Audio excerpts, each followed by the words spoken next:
Good morning, students. This is the last topic left in nuclear accelerator and detectors. In this chapter, we already and the video is posted on GM counter and scintillation counter. Those two are the nuclear particle detectors and counters.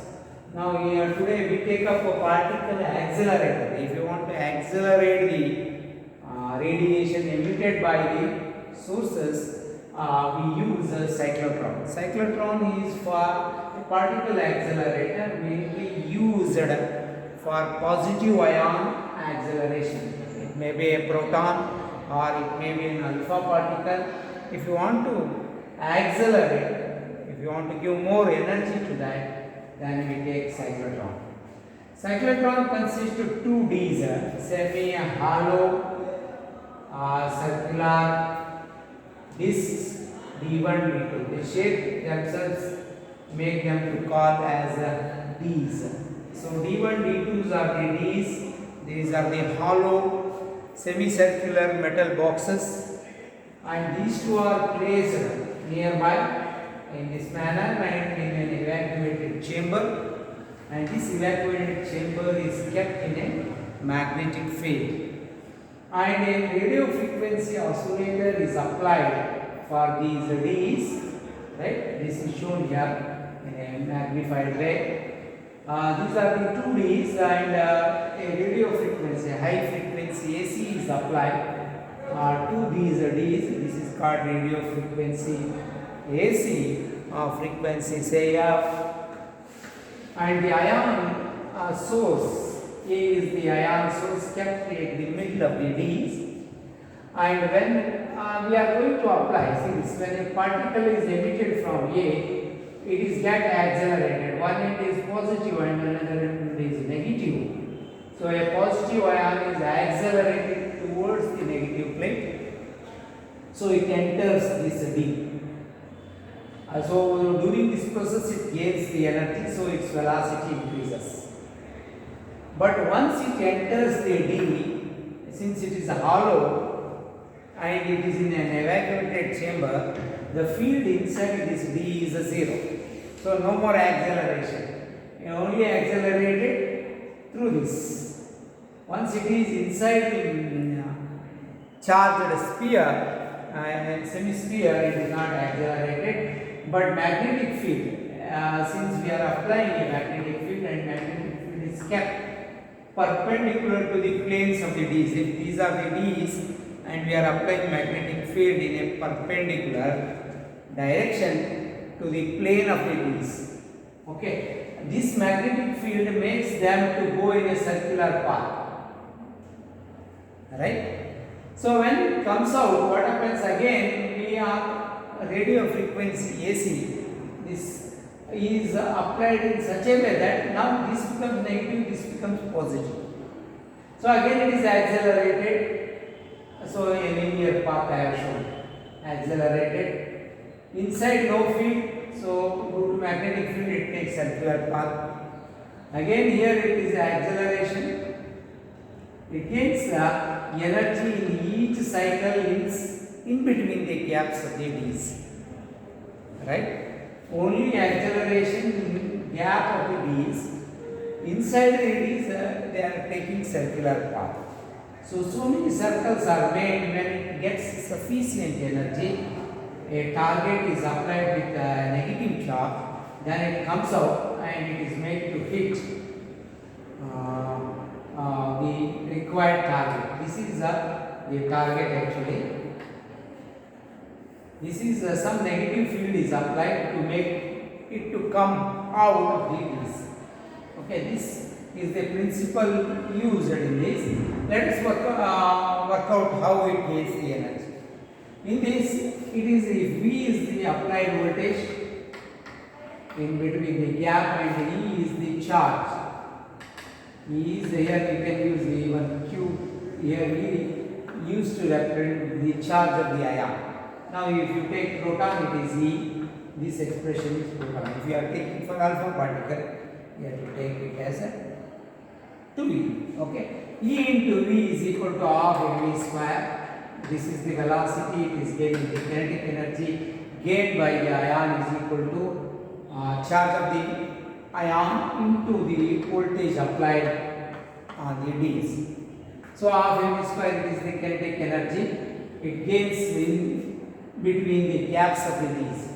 Then circular path, the magnetic field applied B will make it to go in a circular path. The centripetal force is supplied by the magnetic field. So m square by r is equal to PeV, where V is the velocity, m is the mass of the particle ion, E is the charge of the ion, B is the applied magnetic, r is the radius. So from that you get the radius expression me by Be, right? Then the angular frequency, if you calculate, that is equal to linear velocity divided by r. This is the angular velocity or angular frequency, and this is equal to Be by m. From this you can write V by r. If you take V by r, substitute for r, you will get this Be by m. This is angular velocity, and time taken by the ion to go in a semicircular path, this path, everywhere it is same, because even though the path is increasing, but because of its velocity, increasing the velocity, it takes same time. So t is equal to pi by omega, where omega is the angular velocity, that is equal to pi m by Be. So t is equal to pi m by Be. M, E, B. You have to apply B so that the time taken is the same even though the velocity is increasing. So energy of the ion, you can calculate BeV maximum, the maximum energy while coming out. This is equal to mE square maximum divided by R maximum. So when it is every time it is gaining energy, for that reason it is taking longer circles, but time taken is the same because velocity is increasing. Even though distance is increasing, the path traveled is increasing, but velocity is increasing, time taken is the same. That is the beauty of this setup. BeV maximum is equal to mE square r maximum, velocity maximum, and the radius should be maximum. Here only it gets the maximum velocity. Vmax velocity is maximum. This is equal to, you can get Be by m into R max. R max you can get kinetic energy is equal to half mE square max. From that you can substitute this V value, B square R max divided by 2 E square by m. This is the expression we are going to get. The maximum energy gained by the ionic cyclotron. And the principle we used here is time taken by the ion to travel semicircular path. This time, because every time in order to accelerate, when it comes out, see this, when it is entering it should be negative, so it is accelerated. Once it enters into this, no acceleration, but when it comes out it should be negative. For that reason it is accelerated. So we have to make the time taken by the ion to travel semicircular path is equal to half of time of period of radio frequency. So whenever the ion comes out, the polarity should be changed.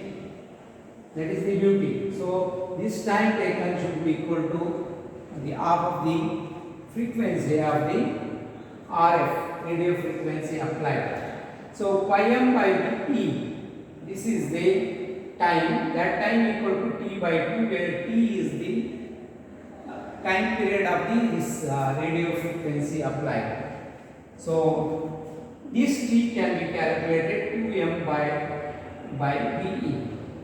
This is time period, 1 over T will give you frequency Be by 2 pi m. So E is equal to 2 pi square R square maximum F square m. E is the energy gained by the ion of radio frequency F applied, and this is the R maximum, the maximum size of the D's, and that will give you the energy.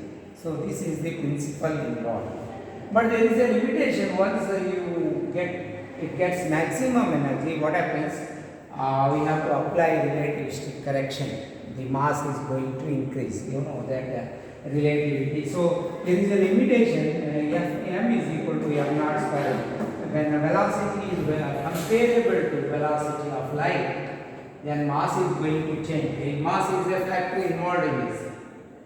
When mass is changing, automatically the expression gets affected. So because F is equal to, if you write F is equal to Pe, when you apply this relativistic correction, F will become Be square root of 1 minus V square by C square 2 by m naught. The frequency should be this, right? As V changing, F has to change. But F has to change in order to make the ion to get acceleration. Otherwise, when V changing, if F is changing, if you apply a constant radio frequency, then you cannot, the cyclotron cannot accelerate the ion. Deacceleration starts. Okay. For that reason, to overcome this is about cyclotron. Up to this time, this is the limitation. But I want to give some more energy to the ion, then we have to modify the cyclotron. What you have to do is, there are two ways of modifying the cyclotron to give more energy to the ion. One is, you have to keep this constant always. You have to change B such that whenever B is changing, this product should remain constant. You are changing B, when this value is changing, you have to change B such that this should remain constant. Then by keeping a constant F also you can accelerate. This is done in a synchrocyclotron. Synchrotron. In synchrotron, we are changing B, applied B, such that this remains constant, so that we can further accelerate the ion. This is one way of doing this. And if we are doing that, then it is called synchrotron. Or otherwise, you have to change this F also. Change F, right? Depending upon this V changing. That can, you have to change this radio frequency, keep B constant. Still, if you are changing this F as V changes, if you are doing, and then it is called synchrocyclotron. So these are the two modifications that we can do in a cyclotron to give more energy to the ion when its velocity is going nearer to the velocity of light. So this is about the last topic that I have to cover for the nuclear detectors, counters and accelerators chapter in paper 6.1. Okay. With this I wish you all the best in the exam. Now you are also very busy, but you have to prepare in this difficult situation. It is difficult for you and for us also. Okay. GM counter you are doing in the lab, no problem. You know how it works. Okay. With this I wish all the best in your coming exam. Thank you.